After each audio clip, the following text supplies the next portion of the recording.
नमस्ते साथियों, यह है पीएच नेटवर्क। मैं हूं प्रदीप हुंडू। आशा करता हूं कि आप सब देश प्रेमी जनता सकुशल होंगे, ठीक होंगे। आजकल चर्चा चल रही है कि राष्ट्रपति महोदया ने सुप्रीम कोर्ट को एक प्रेसिडेंशियल रेफरेंस भेजा है, यानी कि 14 सवाल पूछे हैं। उनमें से उनके बारे में प्रेसिडेंट ने सुप्रीम कोर्ट से पूछा है कि उनकी राय इसके बारे में क्या है। लेकिन ये राय का जवाब सुप्रीम कोर्ट देगा वो सरकार के लिए, प्रेसिडेंट के लिए बाध्यकारी नहीं है। ये सवाल आर्टिकल 143(1) के अंतर्गत पूछे गए। उसमें ये लिखा गया कि 142 के अंतर्गत जो पावर सुप्रीम कोर्ट को दिए गए हैं वो क्या राज्यपाल पर भी लागू होंगे, क्या वो प्रेसिडेंट पर भी लागू होंगे। ये केस शुरू हुआ था कि तमिलनाडु में एक वीसी, वाइस चांसलर यूनिवर्सिटी का अपॉइंट करना था।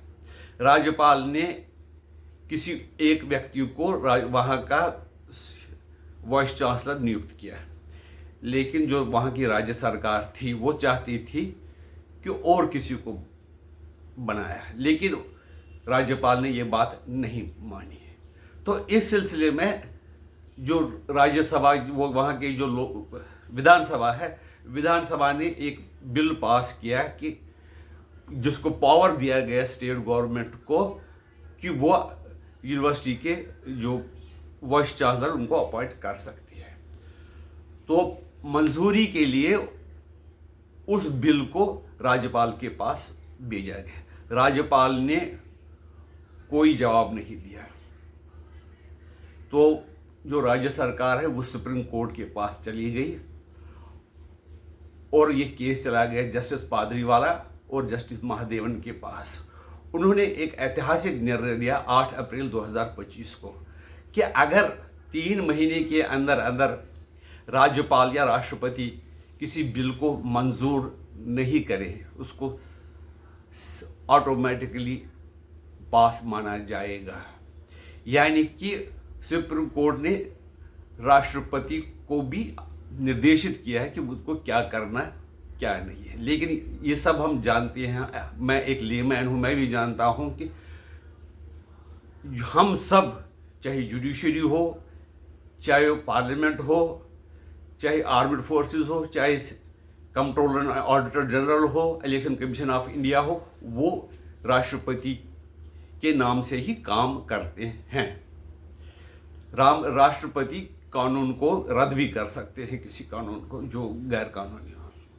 तो उन्होंने ये पूछा है सुप्रीम कोर्ट से 143(1) के अंतर्गत कि अगर राज्यपाल किसी बिल को पास नहीं करे, राष्ट्रपति पास नहीं करे जो राज्य सरकार ने भेजा होगा, तो इस स्थिति में गवर्नर के पास क्या विकल्प है।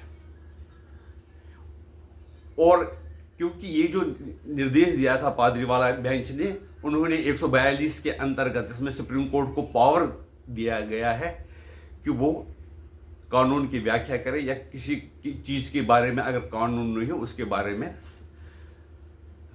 सरकार को और राज्य को, देश को निर्देशित कर सकते हैं।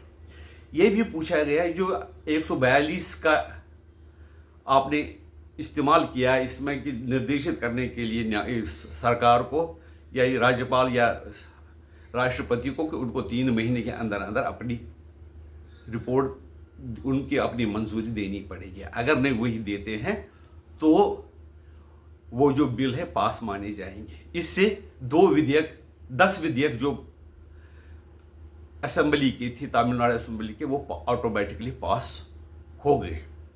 लेकिन इसमें ये जो 142 का जो ये पावर दिए गए हैं, जिसके अंतर्गत उन्होंने कानून की व्याख्या करके ये निर्देशित किया, वो पावर खाली ये जो है कॉन्स्टिट्यूशनल बेंच को ही है।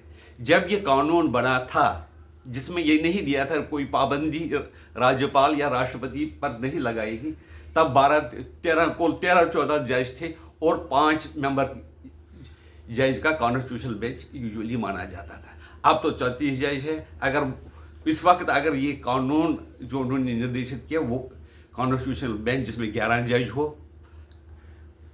अगर नहीं 11 तो कम से कम 5 जज तो होना ही चाहिए। यहाँ पर लगता है कि सुप्रीम कोर्ट ने जो ये निर्देशित किया राष्ट्रपति और राज्यपालों को, वो कुछ गलती हुई है।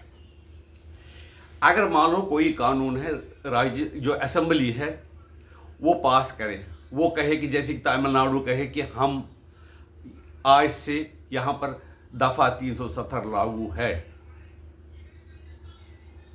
और राष्ट्रपति उसको नामंजूर करे या उसका कोई जवाब नहीं दे, क्या हम ये मानेंगे कि तमिलनाडु में ये जो 370 लागू हो गई? इसकी एक बड़ी मिसाल है जो कि कश्मीर में 370 लागू था और स्टेट असेंबली में नेशनल कॉन्फ्रेंस की मेजॉरिटी है और कांग्रेस का भी सपोर्ट है, शायद वो 2/3 भी बन जाता है। अगर वो ये रेजोल्यूशन पार्लियामेंट असेंबली में पास करे कि स्टेट में दोबारा आर्टिकल 370 लागू हो गया है, क्या ये बात मानी जा सकती है? नहीं, क्योंकि ये जो कानून है ये केंद्रीय सरकार बना सकती है। केंद्रीय सरकार के कानून से ही सिक्किम भारत का राज्य बना। लेकिन अगर सिक्किम अब ये दे के हम आज़ाद हो गए, वो नहीं कर सकते, क्योंकि ये पार्लियामेंट के पावर के अंडर आता है। उसमें भी कुछ कंडीशंस है, शायद 2/3 मेजॉरिटी की ज़रूरत, चाहे कोई लोकसभा में कितनी चाहिए, बाकी स्टेट असेंबलियाँ कितनी स्टेट असेंबली ये कानून पास करे, तब जाकर कानून को पास माना जाएगा। इसलिए उन्होंने पूछा कि हमारा ये जो आप 200 और 201 आर्टिकल जो है, जिसमें कि ये कानून जो है इम्यूनिटी दी गई है राज्यपालों को, कुछ जो कोर्ट के दायरे से बाहर रखा गया है, उनको निर्देशित करने से बाहर रखा गया, तो क्या 200 और 201 रद्द माना जाए? इस सिलसिले में प्रेसिडेंशियल रेफरेंस सुप्रीम कोर्ट को भेजी गई है। अब देखना है कि सुप्रीम कोर्ट इस बारे में क्या राय देता है। पहली राय तो यह है कि एक तो उसमें तो एक कॉन्स्टिट्यूशनल बेंच होनी चाहिए, वो भी अगर हम उस हिसाब से माने, कम से कम ये बड़ा कानून का ये जो है कानून का जो निर्देशित है किया गया है, ये महत्वपूर्ण है, बहुत ही इम्पॉर्टेंट इशू है। उसके से देश की अखंडता पर भी असर पड़ सकता है, इसलिए ये कानून क्या 5 मेंबर बेंच के पास जाना चाहिए, 7 मेंबर बेंच के पास जाना चाहिए, 11 मेंबर बेंच के पास जाना चाहिए? इस सिलसिले में अगर कोई गलत डिसीजन सुप्रीम कोर्ट देता है तो पार्लियामेंट भी उसको रद्द कर सकता है। उसके भी कुछ टर्म्स एंड कंडीशंस हैं, क्योंकि ये जो बेसिक संविधान है, बेसिक संविधान पर क्या कोर्ट अपना निर्णय दे सकता है? जो संविधान में पावर है, संशोधन करने का पावर है, वो पार्लियामेंट को, संसद का है। क्या इसमें दखल अंदाजी कोर्ट कर सकती है? संविधान में पूरी तरह से विभाजित किया गया, न्यायपालिका का, विधायिका और जो एग्जीक्यूटिव है उनके पावर्स डिफाइन किए गए हैं। लेकिन अब पिछले कई सालों से देखा गया है कि जो सुप्रीम कोर्ट जो पार्लियामेंट के पावर है उसमें भी हस्तक्षेप करने लगा है और सुपर पार्लियामेंट की तरह बिहेव करने लगा है। अगर इस तरह से ही चलता रहा तो इसमें देश का भी नुकसान हो सकता है। कभी कभी ऐसे इशू भी हो गए जिसमें कन्फ्रंट्रेशन हो सकती है, अराजकता पैदा हो सकती है। आपकी राय इसके बारे में क्या है, हमें बताइए। और मैं आपसे ये निवेदन करता हूँ कि हमारे चैनल को सब्सक्राइब कीजिए, वीडियो को लाइक कीजिए और कमेंट देना ना भूलें। नमस्कार।